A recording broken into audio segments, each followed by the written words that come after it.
Welcome बच्चों, नमस्कार, अस्सलाम वालेकुम। स्वागत है आप सभी का साउथ सिटी पीसीएमबी के चैनल में। और इसके पहले हम लोगों ने स्टार्ट कर दिया था मैटर एंड और सराउंडिंग्स। ठीक है, आप लोगों ने जान लिया था कि साइंस क्या होता है, आप लोगों ने जान लिया था कि मैटर क्या होता है, मास क्या होता है, मैटर क्लासिफिकेशन देख लिए थे, फिजिकल क्लासिफिकेशन, केमिकल क्लासिफिकेशन। और आज हम लोग एक बहुत अच्छा टॉपिक लेके आए हैं जिसका नाम है diffusion. And this one of the most important topic for the class 9th, diffusion. जब बात आती है डिफ्यूजन की तो हम देखते हैं कि डिफ्यूजन होता क्या है फर्स्ट ऑफ ऑल।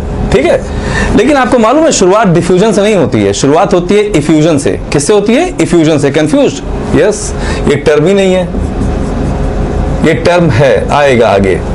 बिना इफ्यूजन हुए कभी भी डिफ्यूजन नहीं होता है जनरली। फॉर एग्जाम्पल, जैसे टायर ट्यूब है और उसमें माइन्यूट पंक्चर्ड होल हो गया। क्या हो गया? Minute punctured hole. तो अगर उसमें माइन्यूट पंक्चर्ड होल हो गया तो बहुत ही छोटे से स्पेस से, very small space, that is orifice, वहां से एयर का निकलना होता है। तो when air is coming out from a small hole और opening, that is known as effusion. And when it mixes in the larger atmosphere, it is known as diffusion. ठीक है, यानी कि परफ्यूम हमने स्प्रे किया और परफ्यूम को जब हम स्प्रे करते हैं तो एटोमाइजर, जहां से वो छेद, जहां से वो ओरिफिस, जहां से वो निकलता है गैस, तो इस माइन्यूट पंक्चर्ड होल से गैस के निकलने को बोलते हैं इफ्यूजन। क्या बोलते हैं? Effusion. And later on when it mixes in the whole environment, this is known as diffusion. उसे क्या बोलते हैं? डिफ्यूजन। सिंपल भाषा में अगर हम बोलें कि डिफ्यूजन क्या होता है तो हम कह सकते हैं द इंटरमिक्सिंग। क्या बोल सकते हैं? Intermixing of the gases bye their own. अपने आप से ही जब गैसेस अपने आप में एक दूसरे में मिक्स हो जाती हैं, that is said to be diffusion. लेकिन अगर हम डेफिनेशन की बात करें तो हम कह सकते हैं the process of intermixing, the process of intermixing of particles by their own। ठीक है, the process of intermixing of particles by their own is called diffusion। उसे हम diffusion बोलते हैं। थोड़े हायर क्लासेस में हम जाते हैं तो हम लोग डेफिनेशन और भी तरह से बोलते हैं कि when a substance moves from the region of higher concentration to the region of lower concentration, that is known as diffusion। बिल्कुल सही है, लेकिन बात होती है कि हम लोग पार्टिकल्स की बात बोल रहे हैं और गैसेस की बात बोल रहे हैं, तो क्या सिर्फ गैसेस में ही डिफ्यूजन होता है? नहीं, डिफ्यूजन गैसेस में भी होता है, डिफ्यूजन सॉलिड में भी होता है, डिफ्यूजन गैस में भी होता है, यानी गैस, लिक्विड एंड सॉलिड। लेकिन डिफ्यूजन फास्टर कहां होता है? तो diffusion is faster in case of gases, little less in case of liquid and very very less in case of solid, but होता तीनों में ही डिफ्यूजन है। तो हम कह सकते हैं कि the rate of diffusion is fastest in gases. ये गैसेस में सबसे ज्यादा फास्ट होता है डिफ्यूजन। उसके बाद फिर किस में होता है? In case of liquids. फिर किस में होता है? In case of solids. ठीक है, हम इन बात को जानना चाहते हैं कि आखिर जो डिफ्यूजन है ये गैसेस में फास्टर क्यों होता है और लिक्विड्स में थोड़ा कम क्यों होता है और सॉलिड्स में सबसे कम क्यों होता है। तो हम कहीं ना कहीं इसमें स्पीड की बात करते हैं। किसकी बात करते हैं? स्पीड की बात करते हैं, हम मोशन की बात करते हैं, हम टेम्परेचर की बात करते हैं, हम काइनेटिक एनर्जी की बात करते हैं। और इन चारों चीजों के बारे में हम लोगों को मालूम है कि टेम्परेचर क्या होता है।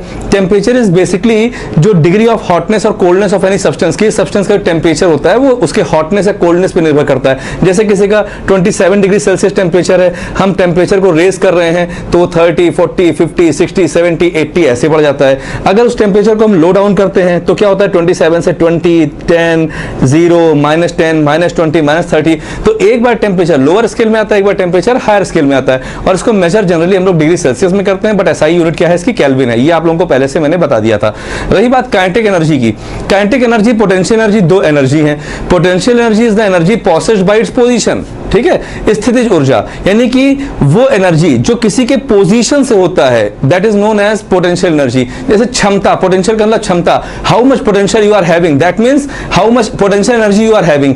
But when you convert your potential into the kinesis, that is motion, it becomes kinetic energy. Potential energy is represented as m into g into h, that is mass into acceleration due to gravity and height, while kinetic energy is equal to half mv square, where m is the mass and v is the velocity। ठीक है, तो बात यहां पर आ रही है diffusion की। तो मैंने ये कहा कि डिफ्यूजन जो होता है it is directly proportional to temperature. Diffusion कहीं ना कहीं टेम्परेचर के डायरेक्टली प्रोपोर्शनल होता है।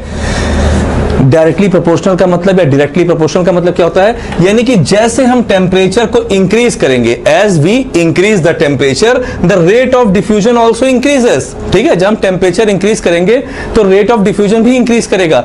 ऐसा क्यों होगा? Because the motion of the particles also increases.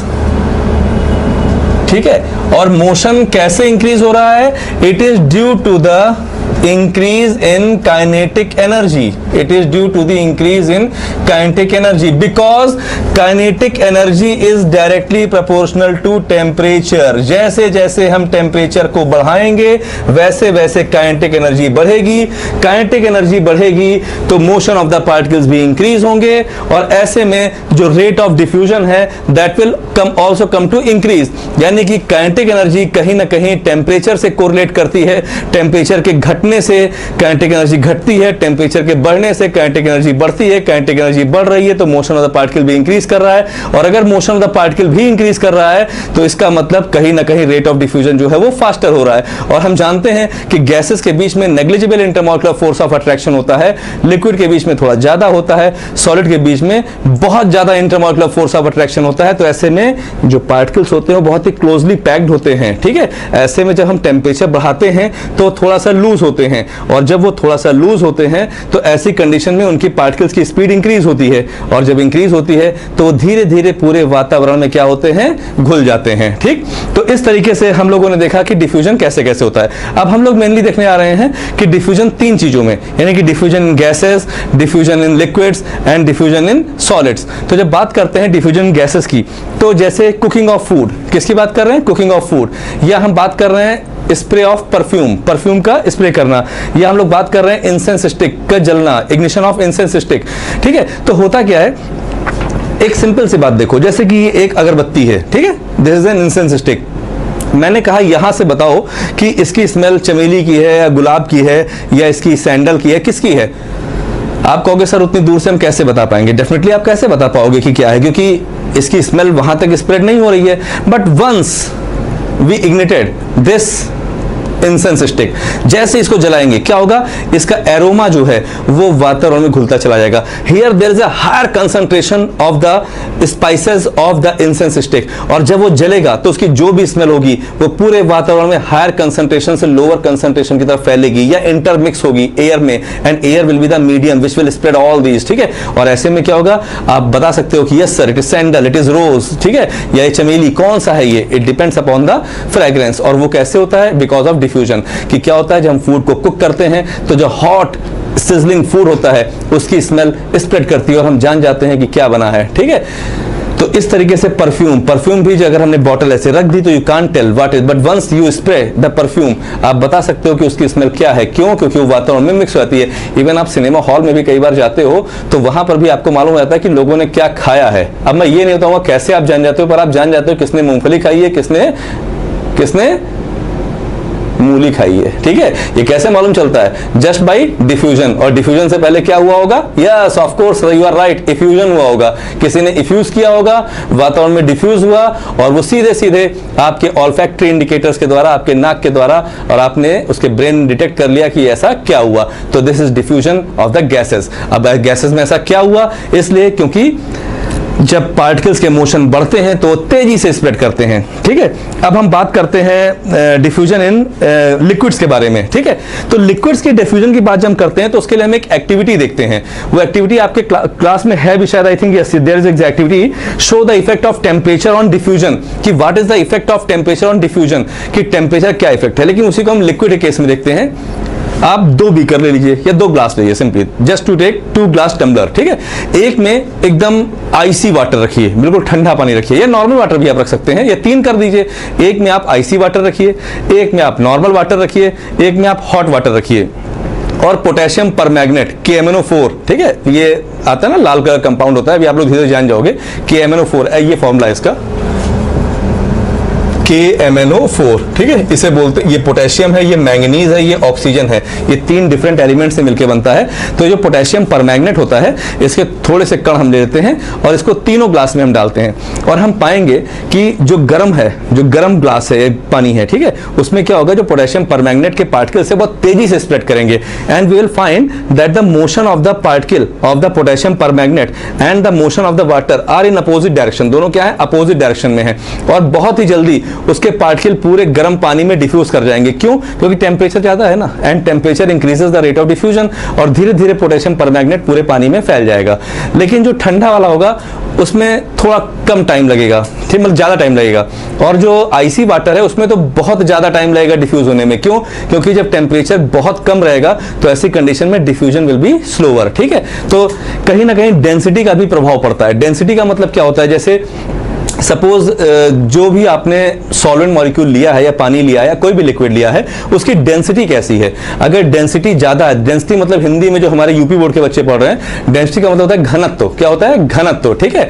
तो डेंसिटी अगर ज्यादा है तो ऐसी कंडीशन में उसको चीरते हुए डिफ्यूज करने में टाइम लगेगा, लेकिन अगर उसकी डेंसिटी कम है तो वो आसानी से उसके अंदर डिफ्यूज कर जाएगा। तो यानी इस बात को हम अच्छे से समझ सकते हैं कि जो लिक्विड केस में होता है, density plays an important role. Density एक बहुत ही महत्वपूर्ण रोल प्ले करता है, क्योंकि स्मॉलर इज द मतलब rate of diffusion if density will be higher. अगर डेंसिटी ज्यादा होगी तो रेट ऑफ डिफ्यूजन क्या होगा? स्लोअर होगा, और अगर डेंसिटी कम होगी तो रेट ऑफ डिफ्यूजन क्या होगा? हायर होगा, ठीक है।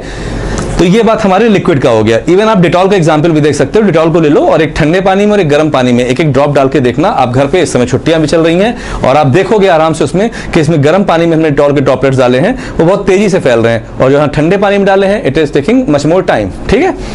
फिर हम लोग बात आते हैं diffusion in case of solid. Solid का डिफ्यूजन कभी देखा है? नहीं देखा होगा ना। चलो आज हम बताते हैं solid diffusion. Now this time we are writing on this board with the help of marker. लेकिन आपके स्कूल में कई जगहों पर चौक का इस्तेमाल होता है बोर्ड पर लिखने के लिए, ठीक है। और आप लोग देखते होंगे कि जब कभी हम चौक से बोर्ड पर लिखते हैं तो क्या होता है, अगर उसको तुरंत हम रब नहीं करते हैं तो वो जो चौक के पार्टिकल्स होते हैं वो बोर्ड में डिफ्यूज कर जाते हैं and it is difficult to rub them later. बाद में उसको मिटाने में प्रॉब्लम होती है। इवन कई सारे आप लोग बोर्ड पे भी लिख के दिए, मार्कर बोर्ड पे से मैंने लिख दिया, अब मैं 4 डेज तक या 5 डेज तक इसको रिमूव ना करूं तो काफी हद तक इसके पार्टिकल जो है उसके अंदर डिफ्यूज करने की कोशिश करेंगे। This is the solid diffusion. या आप 2 मेटल बॉडीज को, किसी भी चीज को आप रख दो, जैसे अक्सर कई घरों में क्या होता है ना, बर्तन के ऊपर बर्तन ऐसे रख दिए जाते हैं सेट होके। बाद में जब उनको हम 2, 4, 5 महीने बाद निकालने की कोशिश करते हैं तो लगता है कि यार निकलने में प्रॉब्लम हो रही है, कई बार उसको पटकना पड़ता है, तब वो निकल के अलग होते हैं। क्यों? क्योंकि मेटल पार्टिकल्स धीरे धीरे slowly and very slowly they are trying to diffuse in each other. वो एक दूसरे में डिफ्यूज होने की कोशिश कर रहे थे, ठीक है। तो इस तरीके से ये हो गया डिफ्यूजन सॉलिड। बट हाँ, सॉलिड में जो डिफ्यूजन होता है उसका रेट बहुत ही स्लोअर होता है, जो लिक्विड में होते हैं थोड़ा सा फास्टर होता है, गैसेस में स्पॉन्टेनियस डिफ्यूजन होता है। क्या होता है? स्पॉन्टेनियस होता है, ठीक है। तो अब अगर कोई आपसे पूछता है कि डिफ्यूजन क्या होता है तो आप सिंपली बता सकते हो, the process of intermixing of particles by their own is known as diffusion, ठीक है। और अगर कोई पूछता है कि डिफ्यूजन का टेम्परेचर से क्या रोल है तो आप कह सकते हो temperature is directly proportional to diffusion. Temperature जो है वो डायरेक्टली प्रोपोर्शनल है डिफ्यूजन के। कोई पूछेगा मतलब इसका, तो आप बता सकते हो कि अगर टेम्परेचर बढ़ेगा तो डिफ्यूजन बढ़ेगा, टेम्परेचर घटेगा तो डिफ्यूजन घटेगा।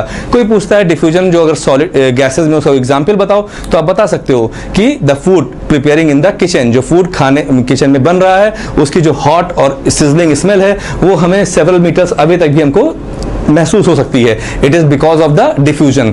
अगर कोई आपसे पूछता है अनदर एग्जांपल, आप बता सकते हो परफ्यूम, आप बता सकते हो इंसेंस स्टिक, ठीक है। These are the examples of the gases diffusion. अब बात आती है लिक्विड डिफ्यूजन की, तो लिक्विड डिफ्यूजन में आप सिंपली एक एल्कोहल को वाटर में जब मिक्स करते हो, धीरे धीरे लेयर बना के वो धीरे धीरे उसके अंदर मिक्स होता है। This is what diffusion. आप डिटॉल को पानी में डाल रहे हो, दिस इज डिफ्यूजन। आप पोटेशियम परमैंगनेट सॉलिड को लिक्विड में डाल रहे हो, दिस इज अगेन डिफ्यूजन।